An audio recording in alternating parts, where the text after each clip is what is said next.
PC ജോർജിനെതിരെ പരാതി നൽകിയിരിക്കുകയാണ് youth Congress. Youth league അല്ല, യൂത്ത് കോൺഗ്രസ് ആണ്.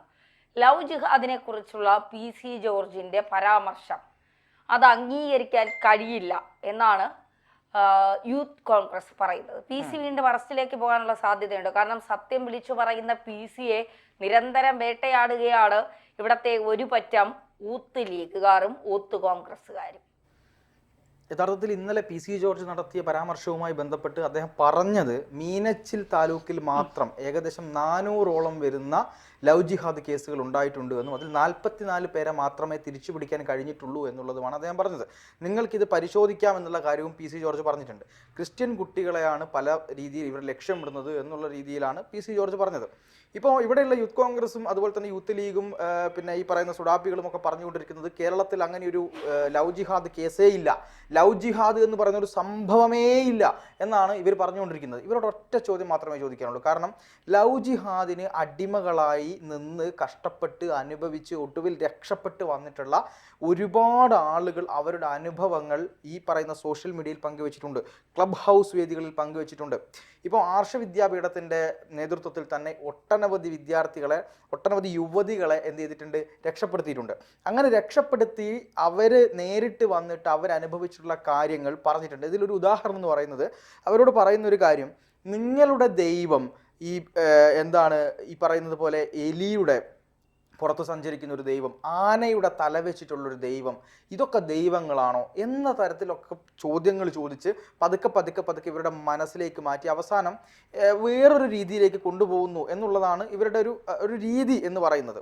അപ്പോൾ ആ രീതിയിലൊക്കെ പറയുമ്പോൾ പലപ്പോഴും ഈ അഭ്യസ്തവിദ്യരായിട്ടുള്ള ആളുകൾ അല്ലെങ്കിൽ പുരോഗമന ചിന്താഗതിയുള്ള ആളുകൾ, ഇതിൻ്റെ യഥാർത്ഥ അർത്ഥതലങ്ങൾ അറിയാത്ത ആളുകൾ ഇതൊക്കെ എന്തോ മോശമാണ് എന്ന രീതിയിൽ കരുതിയിട്ട് ആ രീതിയിലേക്ക് പോകുന്നു എന്നത് വളരെ കൃത്യമായി പറഞ്ഞ കാര്യമാണ്. എനിക്കിപ്പോൾ ആ കുട്ടിയുടെ പേര് ഓർമ്മയില്ല, ശ്രുതി എന്നങ്ങാനാണെന്ന് തോന്നുന്നു പേര്. കാസർഗോഡ് അങ്ങാനുണ്ടായിരുന്ന ഒരു കുട്ടി കൃത്യമായി ലവ് ജിഹാദിൻ്റെ കാര്യം വെളിപ്പെടുത്തിയിട്ടുണ്ട്. അത് ഇവിടുത്തെ ഒരു രാഷ്ട്രീയ പാർട്ടികളും കാണില്ല. ഒരു പെൺകുട്ടി നേരിട്ട് വന്ന് താൻ ലവ് ജിഹാദിന് അടിമയായിട്ടുണ്ട് എന്ന് പറഞ്ഞാൽ പോലും ഇവിടെ അംഗീകരിക്കില്ല. അതാണ് കേരളം എന്ന് പറയുന്നത്.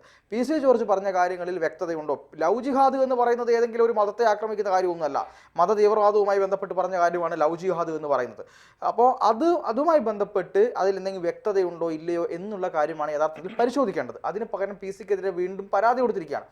പക്ഷേ ഇതിൽ PC ജോർജ് ഇന്നലെ നടത്തിയ പരാമർശത്തിൽ മുസ്ലിം സ്ത്രീകളുമായി ബന്ധപ്പെട്ട് ഒരു പരാമർശം നടത്തിയിട്ടുണ്ട്. ആ പരാമർശം ഒരു പക്ഷേ എന്താണ് നിയമത്തിൻ്റെ കണ്ണിലോ അല്ലെങ്കിൽ ഈ പറയുന്ന ആളുകളുടെ കണ്ണിലോ ഒക്കെ വളച്ചൊടിക്കപ്പെട്ടേക്കാം, അല്ലെങ്കിൽ അത് PC ജോർജ് വീണ്ടും അറസ്റ്റിലാവുന്ന രീതിയിലേക്ക് ഉള്ള ഒരു കാരണമായി ഒരു പക്ഷേ മാറിയേക്കാമെന്നാണ് ഞാൻ മനസ്സിലാക്കുന്നത്. ഈ MM മണിയൊക്കെ നാടൻ ഭാഷ പറഞ്ഞാൽ ആർക്കും ഒരു പ്രശ്നമില്ല. പക്ഷേ PC ജോർജ് ഈരാറ്റുപേട്ടക്കാരനായിക്കൊണ്ട് അല്ലെങ്കിൽ പൂഞ്ഞാറുകാരനായിക്കൊണ്ട് അദ്ദേഹത്തിൻ്റെ സ്വതസിദ്ധമായ ശൈലിയിൽ മാത്രമേ അദ്ദേഹത്തിന് സംസാരിക്കാൻ പറ്റത്തുള്ളൂ. അദ്ദേഹത്തിന് പുതിയ വേർഡുകളൊന്നും കണ്ടുപിടിച്ച് സംസാരിക്കാൻ പറ്റത്തില്ല. അപ്പോൾ അതുകൊണ്ട് ഇന്നലെ സംസാരിച്ച ഒരു വേദിയിൽ നിന്ന് ഒരു പ്രസ്താവന അദ്ദേഹം നടത്തിയിട്ടുണ്ട്. ആ പ്രസ്താവന ഒരു പക്ഷേ അദ്ദേഹത്തിനൊരു തിരിച്ചടിയായി മാറാനുള്ള സാധ്യത ഞാൻ കാണുന്നുണ്ട്. അതുകൊണ്ട് തന്നെ PC ജോർജ് ലവ് ജിഹാദിനെതിരെ കുറിച്ച് സംസാരിച്ചു എന്നുള്ളതല്ല, അത് കേരളം ചർച്ച ചെയ്യേണ്ട വിഷയമാണ്. അത് യഥാർത്ഥത്തിൽ ഉണ്ടോ എന്നുള്ളത് ഇനിയും ഒരുപാട് ഏജൻസികൾ അന്വേഷിക്കേണ്ട കാര്യമാണ്. ഈ പറയുന്ന അതുമായി ബന്ധപ്പെട്ട് രംഗത്ത് വന്ന ആളുകളെല്ലാം പറഞ്ഞ കാര്യങ്ങളെ കൃത്യതയോടെയും വ്യക്തതയോടെയും മനസ്സിലാക്കേണ്ട വിഷയമാണ്. അതവിടെ നിൽക്കട്ടെ. പക്ഷേ ചില വിഷയങ്ങളിൽ PC ജോർജ് സംസാരിക്കുമ്പോൾ കുറച്ചുകൂടി ഒരു അവധാനതയോടുകൂടി സംസാരിക്കണം എന്നുള്ളത് പറയാതെ വയ്യ. കാര്യം അത് ഈ പറയുന്നത് പോലെ അദ്ദേഹത്തിൻ്റെ തനതായ ശൈലിയിൽ പറയുമ്പോൾ അദ്ദേഹത്തെ വേട്ടയാടാൻ വേണ്ടി നിൽക്കുന്ന കഴുകന്മാരും ഒരുപാട് ക്രൂര മൃഗങ്ങളും ഉള്ളതിൻ്റെ നടുക്കാണ് PC നിൽക്കുന്നത് എന്ന് PC ആലോചിക്കണം. അങ്ങനെ ആലോചിച്ചില്ലെങ്കിൽ ഒരു പക്ഷേ PCയെ എന്ത് ചെയ്യും, വീണ്ടും വീണ്ടും ഇത്തരം കേസുകളിൽ ഉൾപ്പെടുത്താൻ ഇവർക്ക് കഴിയും. വീണ്ടും വീണ്ടും കോടതികളിലേക്ക് ഇങ്ങനത്തെ കേസുമായി ചെല്ലുമ്പോൾ കോടതിക്ക് തന്നെ ഒരു പ്രശ്നം ഉണ്ടാവാനുള്ള സാധ്യതയുണ്ട്. മനസ്സിലാക്കുന്നില്ലേ? അപ്പോൾ അത് ഒരു വലിയ കാര്യമാണ് എന്നാണ് ഞാൻ വിശ്വസിക്കുന്നത്. അല്ലാതെ PC ജോർജ് ലവ് ജിഹാദുമായി ബന്ധപ്പെട്ട് പറഞ്ഞ കേസിൽ യൂത്ത് കോൺഗ്രസ് പോയിട്ട് പരാതി കൊടുത്തത് വോട്ട് ബാങ്ക് രാഷ്ട്രീയത്തിന് വേണ്ടി മാത്രമാണ് എന്ന് പറയാതിരിക്കാൻ കഴിയില്ല. കുറേ നാളുകൾക്ക് മുൻപ് കുറവിനങ്ങാടുള്ള ഒരു പള്ളിയിലച്ഛൻ നർക്കോട്ടിക് ജിഹാദും ലവ് ജിഹാദും ഉണ്ട് എന്ന് പറഞ്ഞപ്പോൾ ആ പള്ളിക്ക് നേരെ അല്ലെങ്കിൽ ആ അച്ഛന് നേരെ, ആ അരമനയ്ക്ക് നേരെ കുറേ SDPI പ്രവർത്തകർ അല്ലെങ്കിൽ കുറേ മത തീവ്രവാദികൾ അദ്ദേഹത്തെ തീർക്കാനായി ജാഥ നടത്തി.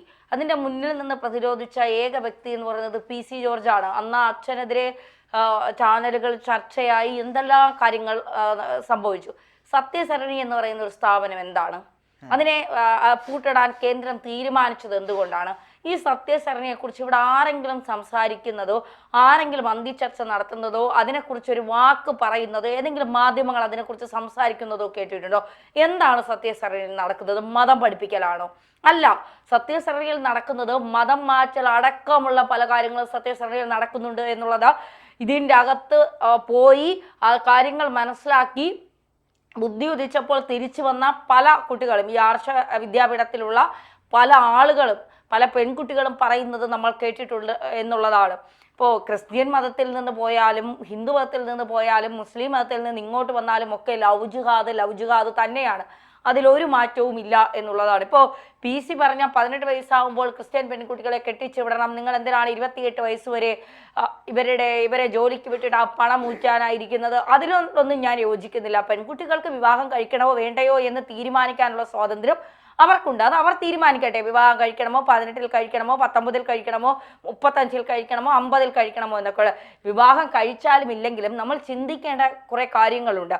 അതായത് ഒരു മതത്തെ നമ്മൾ ഇഷ്ടപ്പെട്ട്, ഇപ്പോൾ ഞാനൊരു ഹിന്ദു വിശ്വാസിയാണ്, പക്ഷേ ഞാൻ ക്രിസ്ത്യൻ പള്ളികളിൽ പോകാറുണ്ട്. എനിക്ക് ക്രിസ്ത്യൻ പള്ളികളിൽ പോകുമ്പോൾ എനിക്ക് പിന്നെ ഞാൻ വിളിക്കുന്നത് യേശു അപ്പ എന്നാണ് വിളിക്കുന്നത്. പലരും എന്നോട് ചോദിക്കുന്നുണ്ട്, ഒരു ഹിന്ദു യേശു അപ്പ എന്ന് വിളിക്കുന്നത് അപൂർവമാണ് കേൾക്കുന്നത് എന്ന്. പക്ഷേ ഞാൻ അങ്ങനെ വിളിക്കുന്നുണ്ട്. എനിക്ക് ചില സമയങ്ങളിൽ മനസ്സമാധാനം കിട്ടാനായി ഞാൻ പള്ളിയിൽ പോയിരിക്കാറുണ്ട്, പ്രാർത്ഥിക്കാറുണ്ട്. എന്ന് പറഞ്ഞിട്ട് ഞാൻ വിശ്വസിക്കുന്ന ഹിന്ദു മതത്തിലെ ദൈവത്തിൽ നിന്ന് സമാധാനം കിട്ടില്ലേ എന്ന് ചോദിച്ചാൽ, ഞാൻ എല്ലാ സ്ഥലങ്ങളിലും, ഇപ്പോൾ മുസ്ലിം പള്ളികൾ, ഞങ്ങളുടെ അവിടെ ഭീമാവള്ളി ഉണ്ട്, അവിടെ എല്ലാവരും പോകുന്നതാണ്. അവിടെയും ഞങ്ങൾ കുടുംബത്തോടൊപ്പം പോകാറുണ്ട്. വെട്ടുകാട് പള്ളിയിലും പിന്നെ വേളാങ്കണ്ണി പള്ളിയിലും പോയിട്ടുണ്ട്. അവിടെ പറ്റുന്ന തരത്തിലുള്ള നേർച്ചകളൊക്കെ എടുത്തിട്ടുണ്ട്. ഞാൻ വിശ്വസിക്കുന്ന മതത്തിലെ ദൈവങ്ങൾ, ഹിന്ദു ദൈവങ്ങൾ, അവരെയും ആരാധിക്കുന്നു. ഇതൊന്നും ആരും പറഞ്ഞ് നമ്മുടെ മൈൻഡിൽ ഇൻജക്റ്റ് ചെയ്തുണ്ടാക്കേണ്ടതല്ല. നമുക്ക് തോന്നി ചെയ്യേണ്ട കാര്യങ്ങൾ എല്ലാ ദൈവങ്ങളും ഒന്ന് തന്നെയാണ്. ഇവർ പഠിപ്പിക്കുന്നത് എന്താണ്? ഇവർ പഠിപ്പിക്കുന്നത് ഏക ദൈവത്തിൽ നിങ്ങൾ വിശ്വസിക്കൂ, ഞങ്ങളുടേത് ഒരൊറ്റ ദൈവമാണ്, പ്രവാചകൻ പറയുന്നത് മാത്രമാണ് ശരി. അപ്പോൾ സ്വാഭാവികമായും മറ്റൊരു മതത്തിൽ നിന്ന് വരുമ്പോൾ നമ്മൾ കുറേ പേർ ചിന്തിക്കുന്നത് എന്താ, ശരിയാണ്, നമുക്ക് ഒരുപാട് ദൈവങ്ങളുണ്ട്, ഇതിൽ ആരെ പ്രാർത്ഥിച്ചാലാണ് നമുക്കൊരു നീതിയോ സമാധാനമോ കിട്ടുക എന്നുള്ളൊരു ഞാൻ ഒരാളോട് സംസാരിച്ചപ്പോൾ പറഞ്ഞ കാര്യമാണ്. എങ്ങനെയാണ് കിട്ടുക? മറ്റത് ഒരാളേ ഉള്ളൂ, പറയുമ്പോൾ കാര്യങ്ങൾ കൃത്യമായി നമ്മുടെ വിഷമങ്ങൾ മനസ്സിലാക്കി നമ്മുടെ പ്രശ്നങ്ങൾ പരിഹരിച്ചു തരും. അപ്പോൾ ഞാൻ ചോദിച്ചു, നിങ്ങൾക്ക് ഇപ്പോൾ നമ്മൾ വിശ്വസിക്കുന്ന അനേകായിരം മുക്കോടി ദൈവങ്ങളുണ്ട് എന്നാണ് പറയുന്നത്. അപ്പോൾ ഈ ദൈവങ്ങൾ എല്ലാവരെയും ഒരുമിച്ചിരുന്ന് വിളിക്കണമെന്നല്ല പറയുന്നത്. ഇപ്പോൾ ഓരോരുത്തർക്കും ഓരോ ദൈവങ്ങളിൽ വിശ്വാസം കാണും. അല്ലെങ്കിൽ നമ്മൾ ഭഗവാനെ എന്നാണ് വിളിക്കുന്നത്, ഭഗവതിയെ എന്നാണ് വിളിക്കുന്നത്. അതിലെല്ലാവരും പെടും, ഇല്ലേ? എല്ലാവരും അതിൽ പെടും എന്നുള്ളതാണ്.